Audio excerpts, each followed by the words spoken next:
नमस्कार, मैं डॉक्टर रजनीश कुमार आप सभी का एक बार फिर से हार्दिक स्वागत करता हूं। आज के वीडियो लेक्चर में हम एक और प्रैक्टिस सेट लेकर आप सभी के सामने हाजिर हैं, जो कि आगामी यूजीसी नेट री एग्ज़ाम के दृष्टिकोण से और अन्य परीक्षाओं के दृष्टिकोण से महत्वपूर्ण हो सकता है, जिसके माध्यम से आप अपना स्वमूल्यांकन कर सकते हैं या फिर आपकी तैयारी के दौरान कितने नए प्रश्न आपके सामने दिखाई पड़ रहे हैं, उससे भी आपका सामना हो सकता है। तो चलते हैं, बात करते हैं पहले क्वेश्चन के ऊपर। पूछा गया है कि 19वीं शताब्दी के मध्यवर्गीय बनिया समाज के जीवन का यथार्थ चित्रण किस उपन्यास में किया गया है। ऑप्शन दिया गया है देवरानी जेठानी की कहानी, रानी केतकी की कहानी, परीक्षा गुरु या फिर भाग्यवती। तो किस उपन्यास में 19वीं शताब्दी के मध्यवर्गीय बनिया समाज के जीवन का यथार्थ चित्रण किया गया है? सही जवाब है ऑप्शन ए, देवरानी जेठानी की कहानी, जो कि आपके यूजीसी नेट के पाठ्यक्रम में लगा हुआ है। उसी की विषय वस्तु है 19वीं शताब्दी के मध्यवर्गीय बनिया समाज के जीवन का यथार्थ चित्रण किया गया है। आगे बात करते हैं, अगला जो प्रश्न यहाँ पर पूछा गया कि बाण भट्ट की आत्मकथा किस विधा की रचना है। ऑप्शन दिया गया है कहानी, आत्मकथा, जीवनी, उपन्यास। देखने में प्रश्न बहुत ही छोटा है और आसान भी है, लेकिन ऐसे विद्यार्थी जो कि पहली बार इस किसी एग्जाम में जा रहे हैं या फिर विधाओं को लेकर उनको क्लियरिटी नहीं है, तो यहाँ पर इस प्रश्न के बहाने आप जान जाएंगे कि बाण भट्ट की आत्मकथा आत्मकथा न होकर उपन्यास विधा की रचना है। और किसकी रचना है आप सभी जानते हैं, हजारी प्रसाद द्विवेदी द्वारा लिखा गया उपन्यास है बाण भट्ट की आत्मकथा। अगला प्रश्न है कि निम्नलिखित गांव में से मैला आंचल में वर्णित कौन सा गांव है। ऑप्शन दिया गया मेरीगंज, सेमरी, बेलारी, गंगौली। तो यहाँ पर मैला आंचल से रिलेटेड पूछा गया कि कौन सा गांव है जिसका जिक्र मैलांचल में किया गया है। सही जवाब है ऑप्शन ए, मेरीगंज। इसके अतिरिक्त आप सभी के मन में जो नीचे तीन ऑप्शन दिए गए हैं, सेमरी, बेलारी, दोनों का संबंध किससे है? गोदान से। जबकि गंगौली का संबंध आप जानते हैं कि आधा गांव नाम का जो उपन्यास है वहां से रिलेटेड है।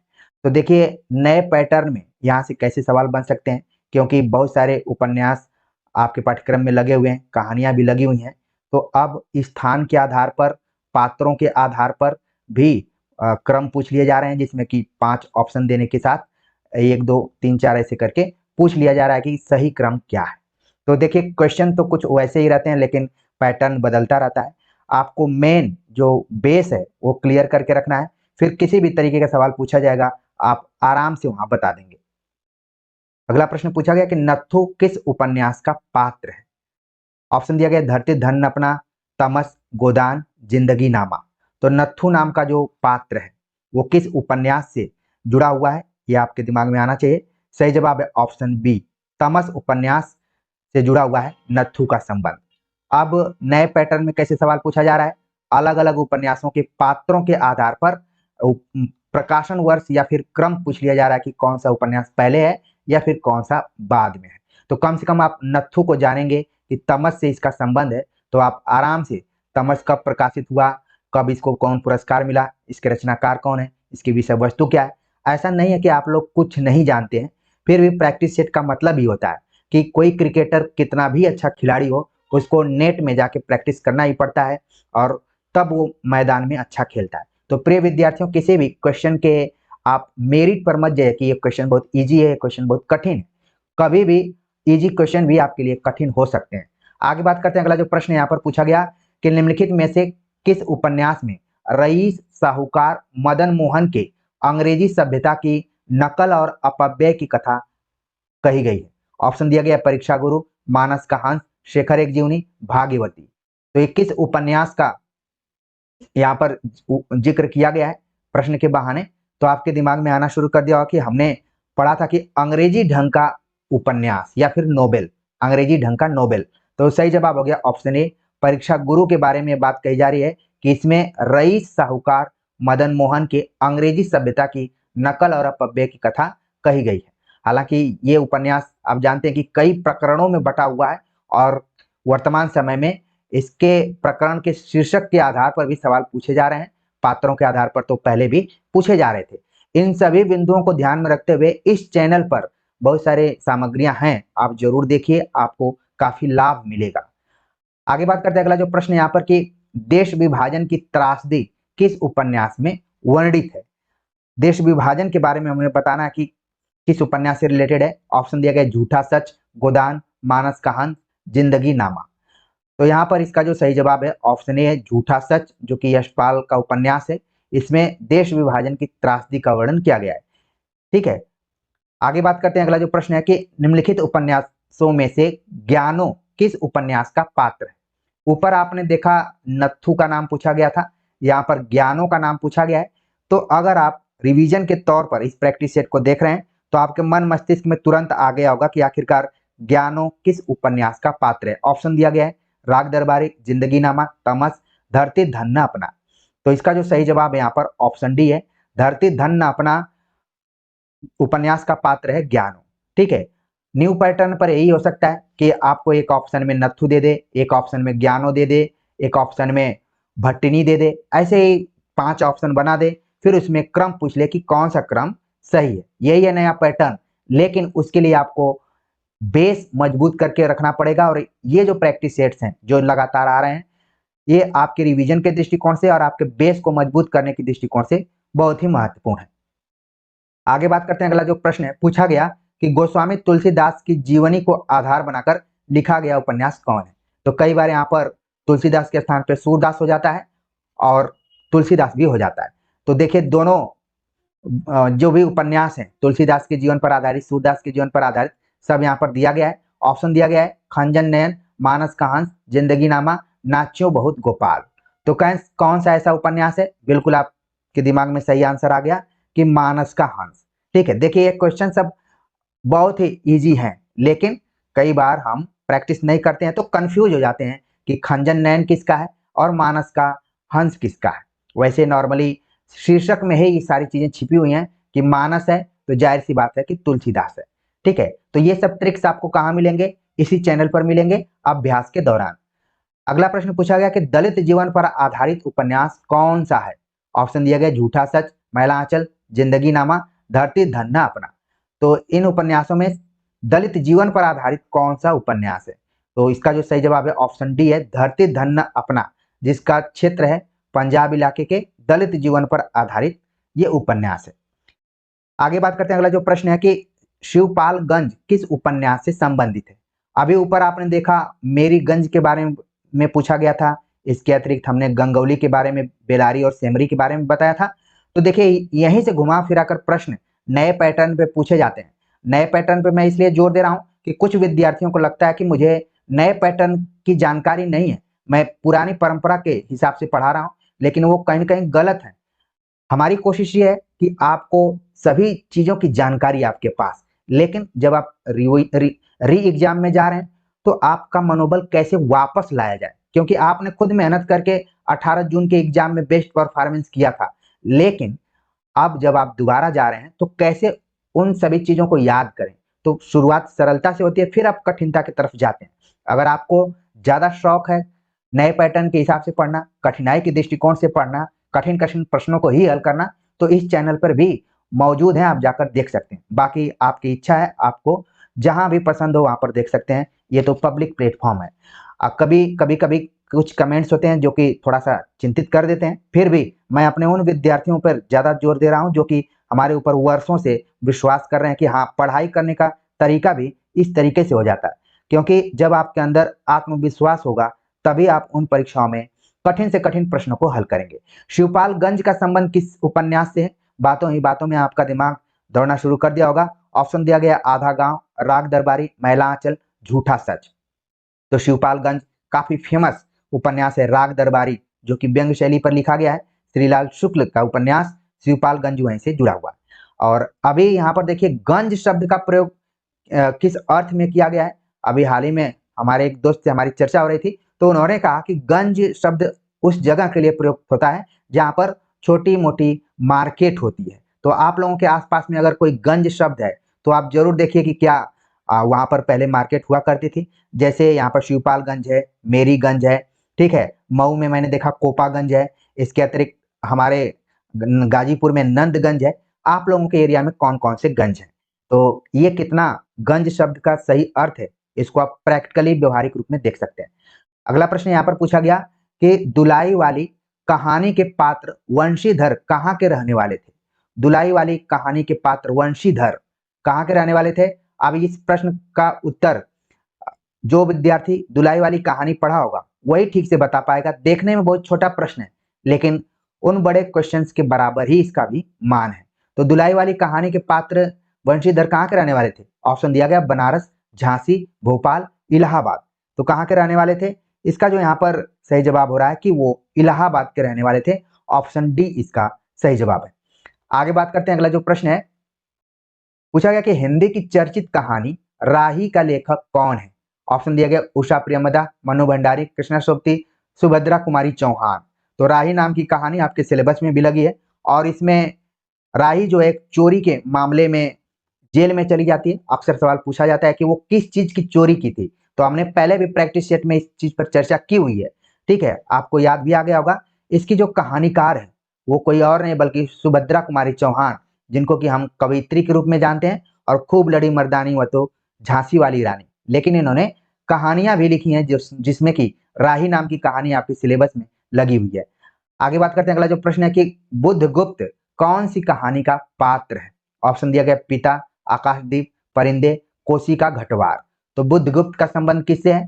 सही जवाब है ऑप्शन बी, आकाशदीप कहानी से इसका संबंध है। अगला प्रश्न है कि खुदा के लिए दरवाजा खोलो, मेरे साथ में औरत जात है, गाड़ी निकल जाएगी, कौन सी कहानी का संवाद है। अब आप तमाम कहानियां पढ़े होंगे, लेकिन इस संवाद को आपको बताना है कि किस कहानी से है। अमृतसर आ गया, गैंग्रीन, उसने कहा था आकाशदीप। तो इसमें से हमें बताना है कि इसका सही जवाब क्या हो सकता है। ठीक है, सही जवाब है ऑप्शन ए, अमृतसर आ गया है। खुदा के लिए दरवाजा खोलो, मेरे साथ में औरत जात है। ठीक है, आगे बात करते हैं। अगला जो प्रश्न है पूछा गया कि हामिद ने मेले में से क्या खरीदा। पतीली, कढ़ाई, चाकू, चिमटा। तो जैसा कि आप जानते हैं कि ये प्रश्न ईदगाह कहानी से बनाया गया है। हामिद जो उसका पात्र है उसने क्या खरीदा था, आप लोग अच्छे से जानते हैं। ऑप्शन डी, चिमटा खरीदा था। और चिमटे को किस प्रतीक के तौर पर देखता था, उसका उद्देश्य क्या था खरीदने का, ये जब आप ईदगाह कहानी पढ़ेंगे तो उसमें विस्तार से आपको समझ में आ जाएगा।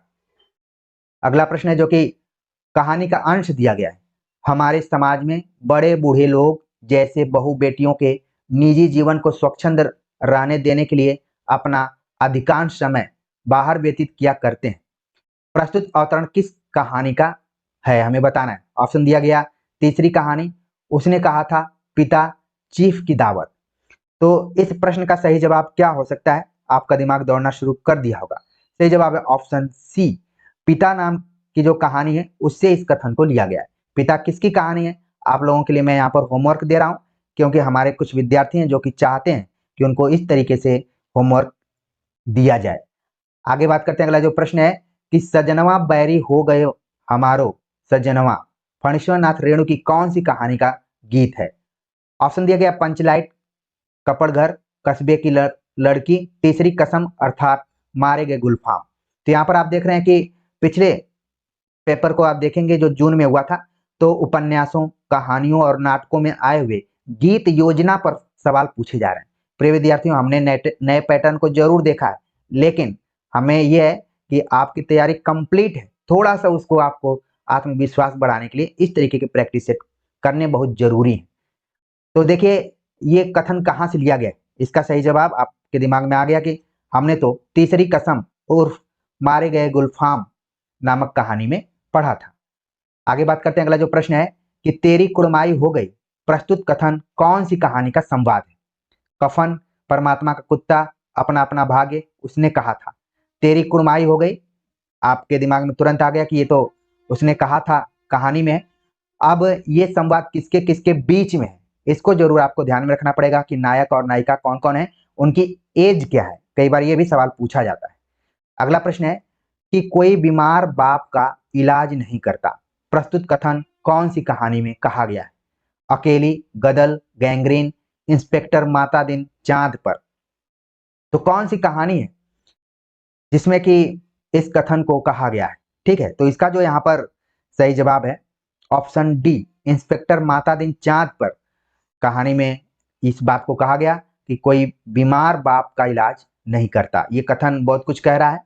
आगे आप इसको अच्छे से समझ पाएंगे। अगला प्रश्न है, कथाकार निर्मल वर्मा का जन्म कब हुआ? ऑप्शन दिया गया 1933, 1926, 1931, 1929। परिंदे कहानी आप सभी को पढ़ना ही पढ़ना है। मान लीजिए कहानी से कुछ नहीं पूछा, कथाकार से पूछ दिया कि उनका जन्म कब हुआ था, तो इसका जो यहाँ पर सही जवाब है कि ऑप्शन डी 1929 ईस्वी में हुआ था कथाकार निर्मल वर्मा का जन्म। आगे बात करते हैं, अगला जो प्रश्न है कि राम के नाम से दोनों नयन बिनु सूरदास भय कवि कुलराई, गीत का अंश किस नाटक से? राम के नाम से दोनों नयन बिनु सूरदास भय कवि कुलराई। और मुझे याद है कि इस नाटक को हमने लाइन बाय लाइन आप सभी को पढ़ाया हुआ है। यहाँ पर देखिए ऑप्शन दिया गया अंधायुग, चंद्रगुप्त, स्कंदगुप्त या फिर अंधेर नगरी। तो इसका जो सही जवाब है कि ऑप्शन डी अंधेर नगरी नाटक में या प्रहसन में इस गीत को कहा गया है। राम के नाम से दोनों नयन बिनु सूरदास भय कवि कुल राई, एकदम से आखिरी पंक्तियों में से एक है ये। और आपको ध्यान रखना है कि किस दृश्य या फिर अंक में इस कविता को या फिर इस गीत को कहा गया है। ठीक है, नए पैटर्न में ऐसे ही सवाल पूछे जाएंगे। अगला प्रश्न यहाँ पर है कि तक्षशिला के गुरुकुल का मठ, चाणक्य और सिंहरण उक्त स्थान संकेत किस नाटक के प्रथम अंक और प्रथम दृश्य से संबंधित है? देखिए ये भी नए तरीके का ही सवाल है, बस पूछा गया है सीधा। ऑप्शन देगा स्कंदगुप्त, ध्रुव स्वामिनी, चंद्रगुप्त, विशाख। तो ये बात किस, ये जो दृश्य दिया गया किस नाटक से है और उसके किस अंक और दृश्य से जुड़ा हुआ है? तो इसका जो यहाँ पर सही जवाब है वो है ऑप्शन सी चंद्रगुप्त नाटक। जब आप पढ़ेंगे तो उसमें पहले ही अंक के पहले दृश्य में यह बताया गया कि तक्षशिला के गुरुकुल का मठ है, चाणक्य और सिंहरण वहां पर उपस्थित हैं। इसके बाद चाणक्य के कथन से शुरुआत होती है और फिर सिंहरण भी रखता है, फिर चंद्रगुप्त आता है, फिर इसी तरीके से ये नाटक आगे बढ़ता है। आगे बात करते हैं, अगला जो प्रश्न है कि निम्नलिखित में कौन ध्रुव स्वामिनी नाटक का पात्र नहीं है? ध्रुव स्वामिनी नाटक का पात्र कौन सा नहीं है? ऑप्शन दिया गया मंदाकिनी, कोमा, खिंगिल, देवसेना। तो इसका जो यहाँ पर सही जवाब है ऑप्शन डी है। देवसेना का संबंध ध्रुव स्वामिनी से नहीं है और बाकी जितने भी इसमें पात्र है, मंदाकिनी है, कोमा है, खिंगिल है, ये सभी ध्रुव स्वामिनी से जुड़े हुए हैं। आगे बात करते हैं, अगला जो प्रश्न है कि जो कुछ सुंदर था, शुभ था, कोमलतम था, वह हार गया, द्वापर युग बीत गया। उक्त कथा गायन का संबंध अंधा युग नाटक के किस अंक से है? ऑप्शन दिया गया पहला, दूसरा, तीसरा, पांचवा। तो हमें बताना है कि इसका सही जवाब क्या हो सकता है। सही जवाब है ऑप्शन ए, पहला अंक से इसको लिया गया है। और आप जानते हैं कि अंधा युग में कुल 5 अंक हैं, पांचों अंक शीर्षक पर आधारित हैं। इससे रिलेटेड हमने कई प्रैक्टिस सेट इस चैनल पर अपलोड किए हुए हैं, आप जरूर जाकर देखिए। अगर आप और गंभीरता से नए पैटर्न को फॉलो करते हुए आगे बढ़ना चाहते हैं तो इस तरीके से भी देखिए। ठीक है, तो पहले अंक में इस बात को कहा गया कि जो कुछ सुंदर था, शुभ था, कोमलतम था, वह हार गया, द्वापर युग बीत गया। अगला प्रश्न यहाँ पर कि सिंदूर की होली नाटक की 2 स्त्री पात्र हैं, चंद्रकला और मनोरमा, मनोरमा और अर्चना, अर्चना और चंद्रकला, चंद्रकला और चंद्रप्रभा। तो सिंदूर की होली नाटक किसका है? पिछले प्रैक्टिस सेट में भी हमने इस पर चर्चा की थी। यहाँ पर 2 स्त्री पात्रों की बात की गई है और हमें बताना है कि वो दोनों स्त्री पात्र कौन कौन से हैं। तो सही जवाब है ऑप्शन ए, चंद्रकला और मनोरमा, जो कि सिंदूर की होली नाटक से जुड़ी हुई है। अगला प्रश्न है कि विलोम क्या है? एक असफल कालिदास और कालिदास एक सफल विलोम। आषाढ़ का एक दिन नाटक में उक्त संवाद किसके द्वारा कहा गया है? ऑप्शन दिया गया मल्लिका, कालिदास, अंबिका, विलोम। बड़ा ही इंपॉर्टेंट ये कथन है। आषाढ़ का एक दिन नाटक से जो भी ये कथन लिया गया है बड़ा इंपॉर्टेंट है कि विलोम और कालिदास, जैसे कि आप जानते हैं कि कालिदास इस नाटक का नायक बताया गया है जबकि विलोम को खलनायक के तौर पर देखा गया है। लेकिन यहाँ पर क्या कहा गया कि विलोम क्या है? एक असफल कालिदास और कालिदास एक सफल विलोम है। तो ये पूरा आषाढ़ का एक दिन का जो जिस्ट है वो ये पूरी पंक्ति यहाँ पर प्रस्तुत कर दे रही है। तो ये कथन किसका है? सही जवाब यहाँ पर ऑप्शन डी, विलोम द्वारा ये कथन कहा गया है। तो प्रिय विद्यार्थियों, हमने कुछ मोस्ट इंपॉर्टेंट प्रश्नों को लेकर आप सभी के सामने प्रस्तुति दी है। उम्मीद है कि ये सभी प्रश्न आपको अच्छे लगे होंगे। इसके माध्यम से आपका आत्मविश्वास धीरे धीरे वापस आ रहा होगा और लग रहा होगा कि आप जब री एग्जाम होगा तो हम दुगने कॉन्फिडेंस के साथ परीक्षा हॉल में मौजूद रहेंगे। तो आप सभी के कमेंट्स का इंतजार रहेगा। मिलते हैं एक नए टॉपिक के साथ, तब तक के लिए नमस्कार।